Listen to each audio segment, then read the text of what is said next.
Ang Pilipinas ngayon. Narito na ang pinakamainit na mga balita na nakalap sa bawat sulok ng bansa. Ihahatid sa bawat Pilipino saan man kayo sa mundo.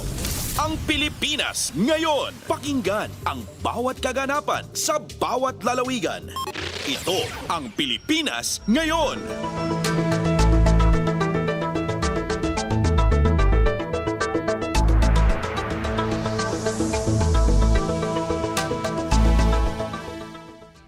Magandang araw sa ating mga tagapakinig. Welcome po muli sa ating programang Ang Pilipinas Ngayon. Napapakinggan po ninyo saan mang bahagi ng mundo sa pamamagitan ng ating himpilang radyo, Pilipinas World Service ng Presidential Broadcast Service. Napapakinggan po tayo sa mga sumusunod na shortwave frequencies sa 9.960 MHz, 12.120 MHz, 15.190 MHz at sa ating official Facebook page, Radyo Pilipinas World Service. Ito po si Bea Gaza, samahan po ninyo ako sa kabuuan ng ating programa ngayong araw. Kapapalooban pa rin po ng mga mahahalagang balita mula dito sa ating bansa, kasama na ang mga ulat mula sa iba't ibang rehiyon ng Pilipinas. Antabayanan po at sa inyo na sa ilang sandali ang kabuuan ng ating programang Ang Pilipinas Ngayon. Mga kaganapan sa Kamaynilaan at mga kalapit na lalawigan dito sa Ang Pilipinas Ngayon.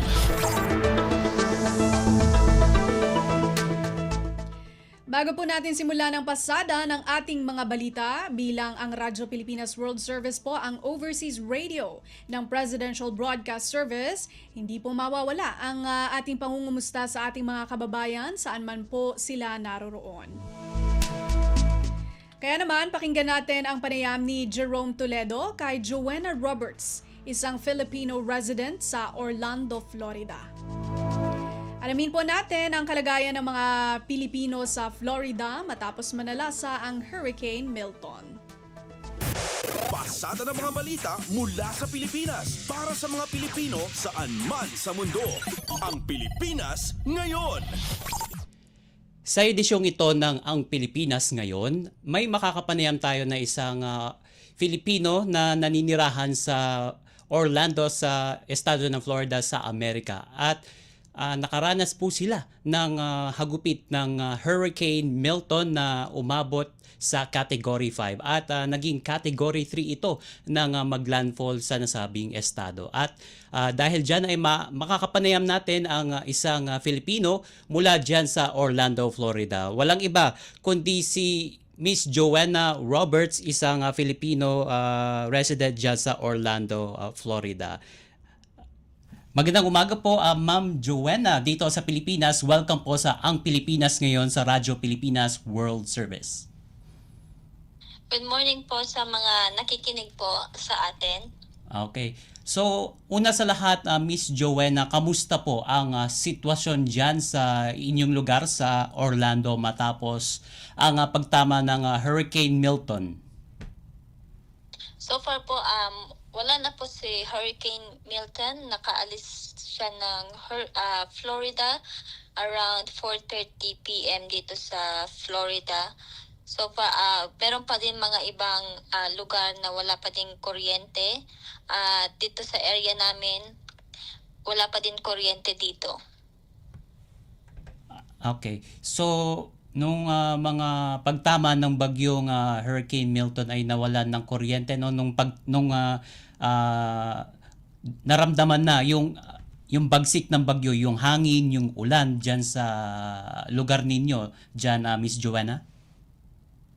Opo, naglandfall si Hurricane Milton sa west side area sa Tampa Bay sa ako sa Orlando. Naman na namin yung malakas na hampas ng mga hangin. Kasi itong Hurricane Milton is pangatlo sa pinakamalakas at pinakamalaking hurricane na naitala dito sa Amerika. Bali, ang lugar nyo dyan, Miss Joanna, sa Orlando, dinaanan ba o yun ba yung naging parbagang track ng hurricane na yon? Opo, naglandfall siya sa between sa Tampa area Mhm. and then going up siya dito sa may Orlando area. Orlando area. Okay. At naramdaman niyo yung hangin lang, no? Hindi yung walang masyadong ulan na naramdaman o na-experience niyo diyan, Miss Joanna? Wala po masyado siyang ulan, parang normal lang po yung parang kumbaga parang ambon lang yung ulan niya, pero yung hangin parang I think 200 Mhm. something yung lakas ng hangin niya. Okay. Pakilarawan sa amin, Miss Joanna, ng konti kung ano yung naranasan mo at ng iyong pamilya nung manalasa ang Hurricane Milton. Naapektuhan ba ang inyong o ang inyong bahay, ang inyong pamilya? Thankfully, dito sa area namin nung baybayin niya yung Orlando area is humina naman siya. Mhm. At salamat sa wala naman mga major na mga bahay na tanggal ang mga bubong, mga halaman, ay mga puno na mga nabuwal. Sa awan ng Diyos, wala pong mga ganun dito sa area. But sa area of the west side, madami pong mga bubong na tanggal, mga debris na pagkalaki-laki sa mga daan at mga flood areas po doon. Okay. So, kamusta naman ang response ng Federal Emergency Services sa lugar nyo dyan? Particular sa Orlando, may mga naipabot na ba sa inyong mga tulong mula sa kanila?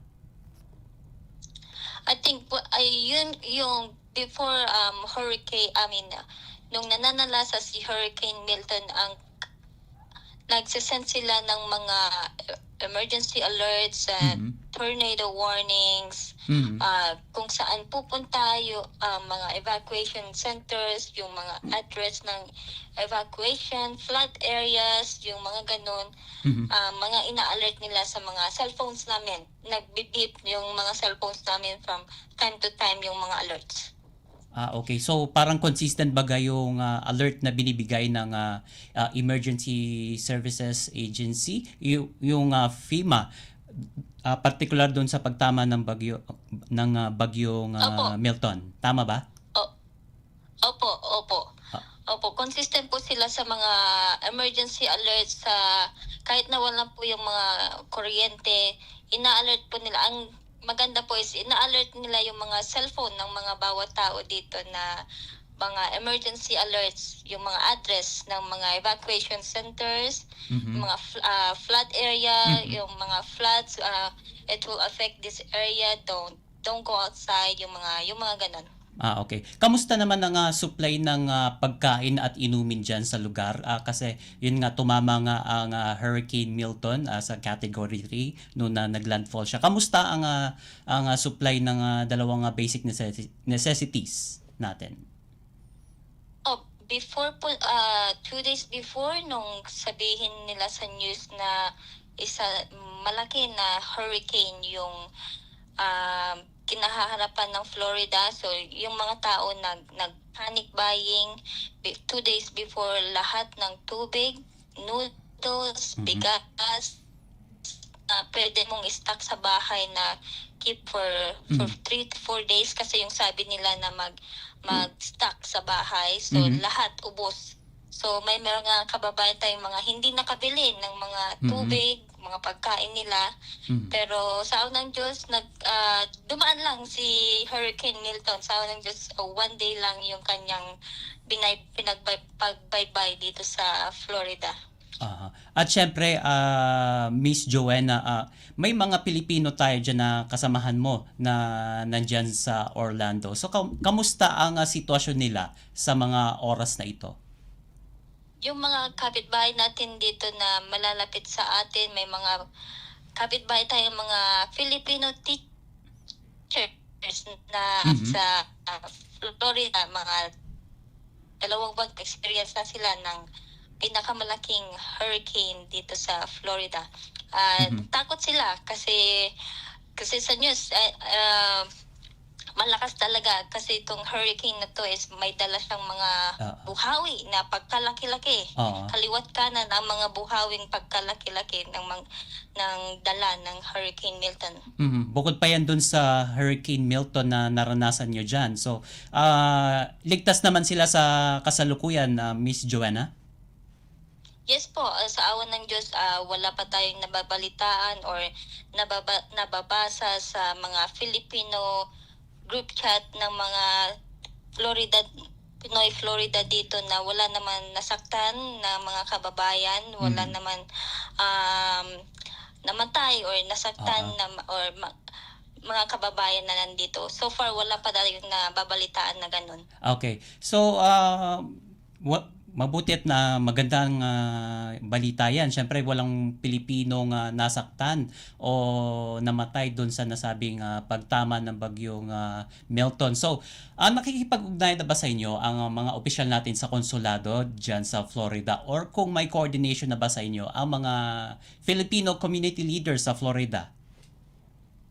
Yung the way pa nila dito is through group message. May mga Florida group Pinoy kasi kami dito. So, doon kami nagpo-post ng yung mga updates sa mga areas, kung okay yung mga ibang Pinoy na nasa area ng mga ganito, yung sa mga south side, your east side. So far, okay naman lahat yung mga kababayan nating mga naapektuhan na itong Hurricane Milton.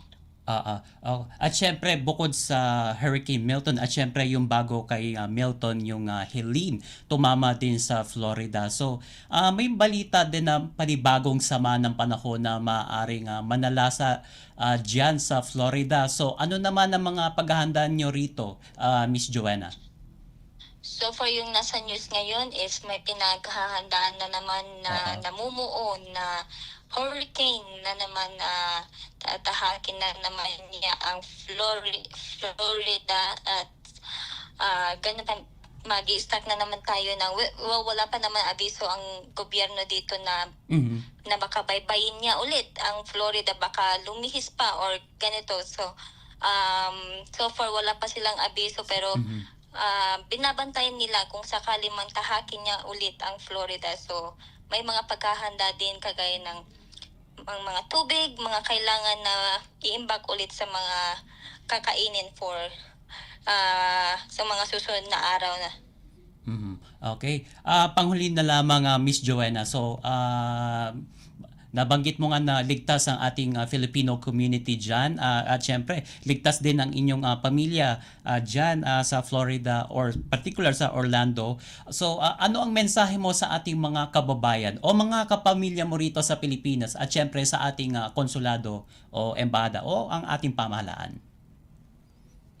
So far po, nagpapasalamat po kami kasi wala po kang nababalitaan na mga namatay or na mga nasaktan na kababayan dito. So, nagpapasalamat din po kami sa mga dasal, sa mga pamilya na nandyan sa Pilipinas. Hindi po namin alam na, na sa news pala ng Pilipinas itong napakalaking the monster nga na sabi nilang hurricane. So, yun po. So far, we're safe. We survive on the monster hurricane. Salamat po sa inyong mga dasal. Okay. At dahil dyan, maraming salamat Miss Joanna Roberts sa tanggap ng aming tawag dito sa aming programang Ang Pilipinas Ngayon sa Radyo Pilipinas World Service. Yan po, napakinggan po natin ang panayam kay Miss Joanna Roberts, isang Pilipino dyan sa Orlando, Florida at ibinalita nga niya na walang Pilipinong nasaktan o namatay sa pagtama ng Hurricane Milton sa estado ng Florida sa Amerika. At syempre pinaghahandaan pa rin nila ang mga, syempre dahil post yung recovery ng Florida dahil nga sa pagtama ng Milton ay pinaghahandaan nila ang posibleng recovery efforts. At syempre, nabanggit din ni Miss Joanna na pinaghahandaan naman nila ang isa pang panibagong sama ng panahon na maaaring tumama sa Florida. Kaya sa ating mga kababayan dyan ay ay lagi po tayong maghanda para sa mga sakunang ito. At balik sa iyo, Bea. Kumpleto, detalyadong balitaan, di papahuli sa mahahalagang kaganapan. Kamustahin ang inang bayan, ang Pilipinas ngayon. Okay, yan po ang panayam ng Radyo Pilipinas World Service kasama si Jerome Toledo at kaniyang naging panauhin si Joanna Roberts, isang Filipino resident sa Orlando, Florida, kaugnay ng sitwasyon ng mga Pilipino matapos manalasa ang Hurricane Milton. Pasada ng mga balita mula sa Pilipinas para sa mga Pilipino saan man sa mundo. Ang Pilipinas ngayon.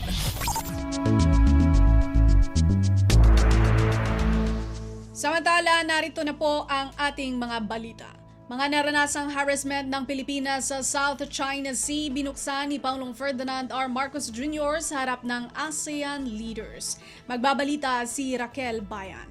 Binigyang diin ni Pangulong Ferdinand R. Marcos Jr. sa harap ng ASEAN leaders na wala pa ring pagbabago ang sitwasyon sa South China Sea at ang Pilipinas patuloy pa ring naghararanas ng panghaharas sa rehiyon. Ito ayon sa Pangulo ay kahit pa sa gitna ng ilang positibong development kasama ang China. Sa ika-27 ASEAN-China Summit sa Vientiane, Laos, sinabi ng Pangulo na ito ang dahilan kung bakit dapat nang umusad ang Code of Conduct para sa South China Sea. Partikular na binanggit ng Pangulo sa harap ng ASEAN leaders maging ng China ang agresyon at pambabraso ng Chinese Coast Guard sa mga tauhan ng Philippine Coast Guard sa Escoda Shoal. Kabilang rin ang paggamit ng water cannon, pambabangga at paggamit ng laser ng Chinese vessels laban sa mga Pilipino. Sabi ng Pangulo, ang agresyon ng China ay nagpapakita lamang ng patuloy na paglabag nito sa international law at standards, partikular ang UNCLOS at 1972 Convention on the International Regulations for Preventing Collision at Sea. Anya, dapat na magawa ng mga bansa na malampasan ang kanilang pagkakaiba-iba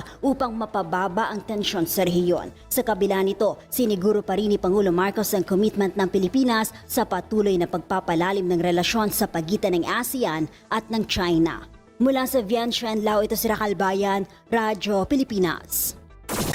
Kumpleto, detalyadong balitaan, di papahuli sa mahahalagang kaganapan. Kamustahin ang inang bayan, ang Pilipinas ngayon. Speaker Romualdez, suportado ang panawagan ni Pangulong Ferdinand R. Marcos Jr. para sa mabilis na negosasyon sa binubuong South China Sea o SCS Code of Conduct. Magbabalita si Kathleen Forbes.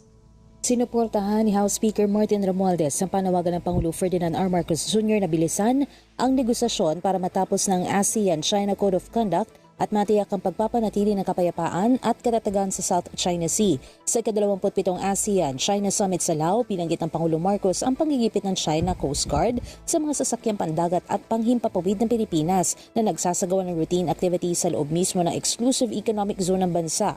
Ani Romualdez, mahalaga ang mabilis na pagbuo sa Code of Conduct para sa mapayapang resolusyon ng dispute sa South China Sea, pagpapahupa ng tensyon at pagpigil sa pagkakaroon ng gusot sa hinaharap. Punto pa ng leader ng Kamara, higit sa foreign policy at pagprotekta sa interes at teritoryo ng bansa, ang mga pahayag ng Pangulo sa ASEAN ay pagtindig din para sa natural resources, kabuhayan ng mga mangingisdang Pilipino, at seguridad ng pagkait ng Pilipinas. Ito si Kathleen Forbes para sa Radyo Pilipinas.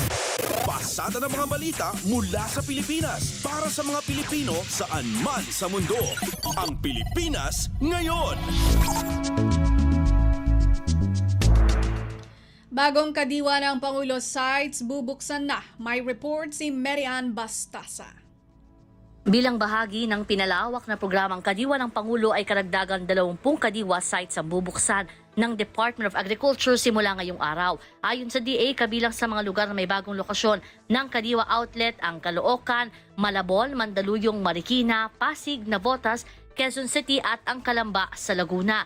Layo nitong mapalawak ang access ng publiko sa sariwa at abot kayang mga bilihin kabilang na ang 43 pesos na kada kilong bigas sa ilalim ng Rice for All program at ang 29 pesos naman na kada kilong bigas para sa vulnerable sector. Magiging bukas ang naturang Kadiwa stores mula Lunes hanggang Linggo na pangangasiwaan ng Pantao Fisher Folks Consumers Cooperative at SRT Alcala Multipurpose Cooperative. Kasunod naman ito, plano ng DA na magtayo pa ng 10 hanggang 15 bagong outlets bawat buwan hanggang sa Disyembre. Itutuloy ito hanggang sa magkaroon ng isang tindahan ng Kadiwa sa bawat isa sa 1,500 na munisipalidad sa bansa. Ito si Meran Bastasa para sa Radyo Pilipinas. Kumpleto, detalyadong balitaan, di papahuli sa mahahalagang kaganapan. Kamustahin ang inang bayan, ang Pilipinas ngayon. Agriculture Secretary Francis Chu Laurel, pangungunahan ang pagbubukas ng bagong kadiwa ng Pangulo site sa Mandaluyong City. Detalye ng balita mula kay J. Mark Dagala. Pangungunahan ni Department of Agriculture Secretary Francisco Chu Laurel ang pagbubukas ng bagong kadiwa ng Pangulo site sa Mandaluyong City ngayong araw. Ayon sa DA, partikular na inspeksyon din nakalihim ang barangay hall ng barangay Dambakal sa nasabing lungsod na kabilang sa 20 kadiwa site na sabay-sabay din magbubukas. Dito makabibili rin ng ating mga kababayan ng murang bigas na nagkakahalaga ng 43 piso kada kilo sa ilalim ng Rice for All program at ang 29 na piso kada kilo ng bigas para naman sa mga nasa vulnerable sector. Maliban sa barangay Dambakal, bubuksan din ang kadiwa site sa barangay Hulo at barangay Addition Hill sa Mandaluyong City. Gayun din sa BFC Tibagsakan sa May Marcos Highway, barangay Tanyon, barangay Fortune at barangay Concepcion 1 sa Marikina City. Gayun din sa Marieta Romeo Village sa barangay Santa Lucia sa Pasig City. J. Mark Dagala, Radyo Pilipinas. Pasada ng mga balita mula sa Pilipinas para sa mga Pilipino saan man sa mundo. Ang Pilipinas ngayon.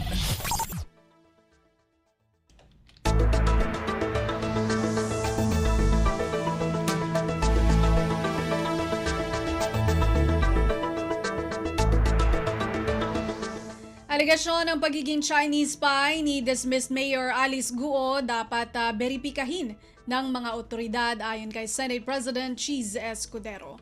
Narito si Nympha Asuncion.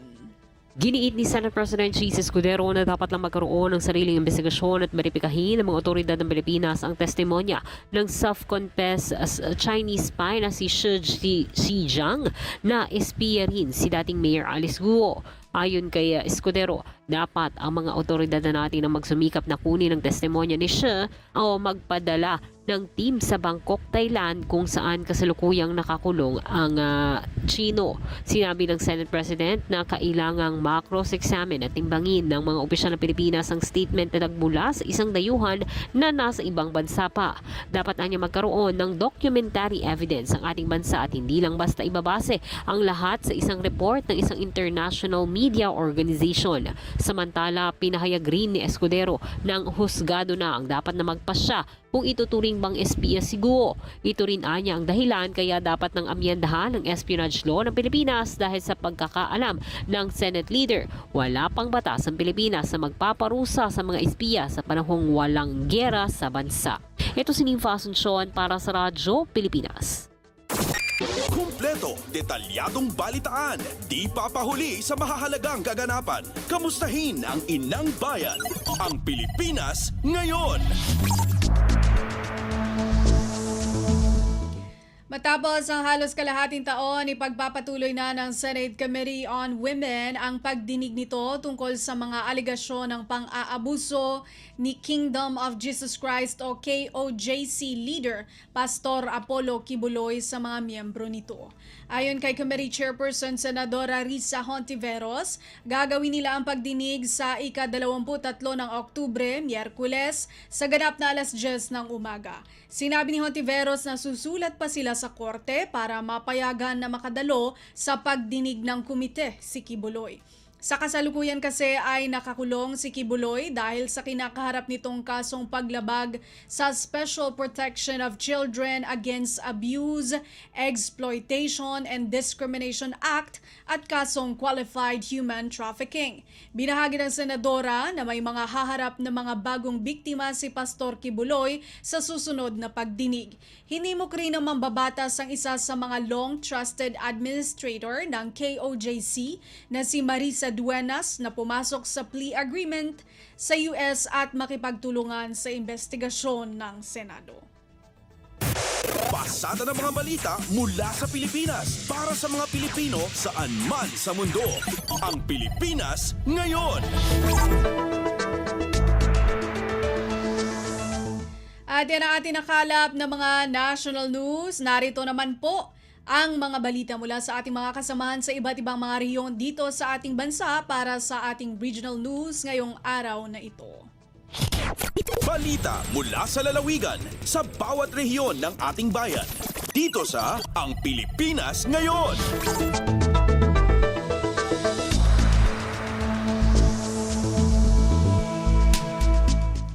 Kadiwa ng Pangulo sa NIA at bagong bayaning magsasaka rice na 29 pesos kada kilo inilunsad sa lalawigan ng Kalinga.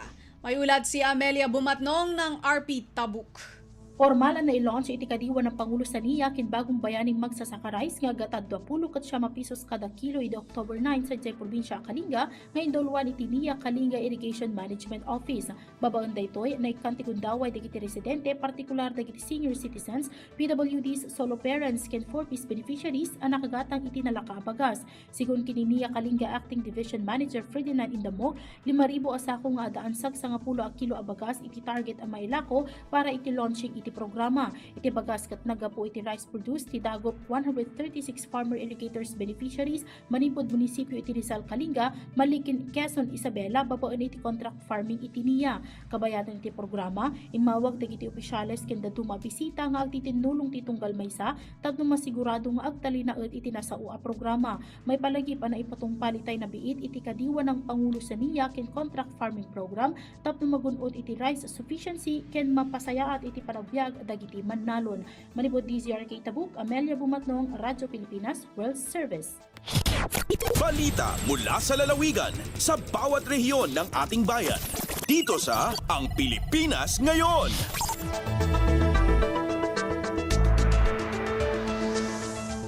Maraming salamat, Amelia Bumatnong. Pagpapalakas ng Wi-Fi at paggamit ng digital tools sa pagkuha ng datos isinusulong ng Philippine Statistics Authority o PSA at Department of Information and Communications Technology o DICT sa mga liblib na lugar.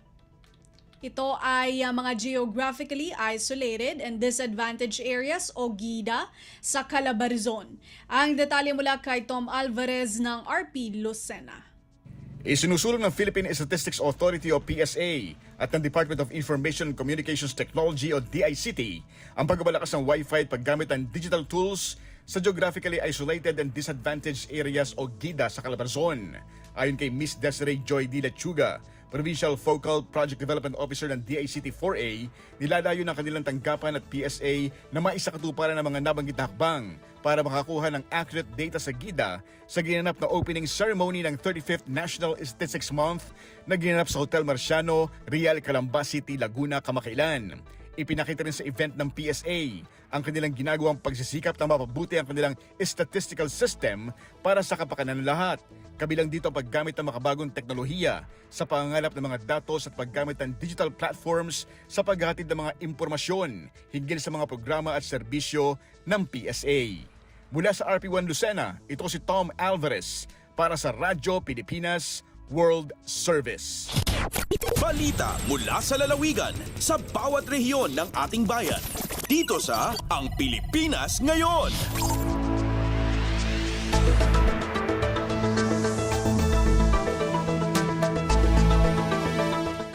Maraming salamat, Tom Alvarez. Department of Social Welfare and Development o DSWD, Sustainable Livelihood Program Association o SLPA President mula Samar, kinilala na Micro-Sourcing Young Leader of the Year awardee. Narito si Charmaine Perito ng RP Calbayog. Durante san gindumara nga 2024 Asia CEO Awards, ginkilala como Micro-Sourcing Youth Leader of the Year awardee si DSWD Sustainable Livelihood Program Association SLPA President Leonard Habulin. Si Habulin ginkilala san iya naging trabaho como presidente san kasap Kasapay Youth Association tigang sa Barangay Kasapay, Yabong, Samar. Ang nasabing SLPA nga presente nag-ooperate como Kasapa Livestock Raisers Association Incorporated ang nakarehistro sa Securities and Exchange Commission ug Philippine Government Electronic Procurement System PhilGIPS tikang bulan Pebrero 2024. Ang Asia CEO Awards ang nag-organisa sa usasan dagko nga mga business forums ug summits sa nasod Pilipinas nga ginkikilala ang mga extraordinary leaders nga nagpakita outstanding achievement sa era organisasyon ug naging kontribusyon sa iba pa. Tikang sa Radyo Pilipinas Calbayog, Charmaine Perito para sa Radyo Pilipinas World Service. Balita mula sa lalawigan sa bawat rehiyon ng ating bayan. Dito sa Ang Pilipinas Ngayon. Maraming salamat, Charmaine Perito. Pagpapaigting ng kampanya ukol sa Consumer Act at Fair Trade Law, kabilang sa mga nakahanay na aktibidad ng Department of Trade and Industry o DTI Surigao del Sur ngayong Consumer Welfare Month. Balita mula kay Nerissa Espinosa ng RP Tandag. Abahin sa mga nakahanay ng aktibidades sa Department of Trade and Industry o DTI Surigao del Sur ang padayon nga kampanya kalabot sa Consumer Act o Fair Trade Law sulod ni ining bulan sa Oktubre nga giila nga Consumer Welfare Month. Sa pagpakikinabi sa Radyo Pilipinas Tandag kang Jonathan Lagang, hepe sa Consumer Welfare Division sa DTI dinhi, gipamahayag ni ini nga nakapahigayon na sila og motorcade niadtong Oktubre 1. Operation Timbangan, Consumer Education Advocacy sa mga tulunghaan, pag-imbitar sa mga business establishments nga magpahigayon og sales promo, pinaagi sa libreng sales promo permit, ug adunay usab pagahimuon nga fun run o walk sa pagtapos o sa kabulan nga selebrasyon. Ang tema karon nga tuig mao ang Be Smart, Assert Your Rights. Gikan sa Tandag City, kini si Nerissa Espinosa alang sa Radyo Pilipinas World Service. Balita mula sa lalawigan sa bawat rehiyon ng ating bayan. Dito sa Ang Pilipinas Ngayon. Maraming salamat, Nerissa Espinosa. Karagdagang reading resources natanggap ng Lupasug Provincial Library mula sa Armed Forces of the Philippines o AFP. Narito ang ulat ni Eloisa Mohamad. Baranti ay may Governor Abdusakor M. Tansin Suluin ganap kita para lupa sa Provincial Library dihil sin Office for Strategic Studies and Strategy Management sin AFP. Habay tahi ibno na sa Dinda, librarian na lupa sa Provincial Library, ginis kita binatay Manila ini amon malagkuhi katawang. Hamag kabataan maglalagi iban sin kay panampa magkakawi pa na sabot public library. Ang ipan niya di magbus in kaagyon ini sin kasundaluhan na pagkainawon.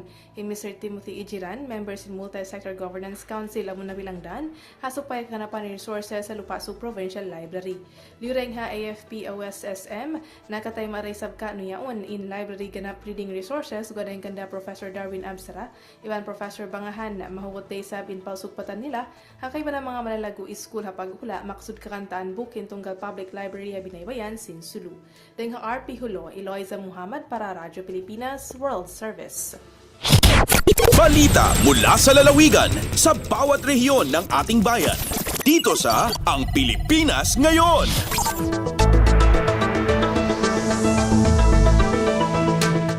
Maraming salamat, Eloisa Mohamad. Narinig po ninyo ang mga balita mula po sa iba't ibang lalawigan dito sa Pilipinas sa pamamagitan po ng ating regional news. At yan po ang kabuuan ng ating programang Ang Pilipinas Ngayon. Maraming salamat sa ating mga nakasama sa technical side, kina Milo Jonella, Susan Aison at Anthony Pimentel. Maraming salamat din sa ating executive producer, Steph Vicente at Jerome Toledo, sa mga nagulat mula sa iba't ibang lalawigan ng ating bansa para sa ating regional news. At maraming salamat din sa ating station manager, Mr. Ray Sampang. Hanggang sa susunod na edisyon ng ating programang Ang Pilipinas Ngayon, ito si Bea Gaza. Magandang araw. At yan ang Pilipinas Ngayon. Muling samahan si Ben Blones sa parehong oras at alamin ang pinakahuling mga kaganapan at balita saan man kayo naroon. Ang Pilipinas Ngayon.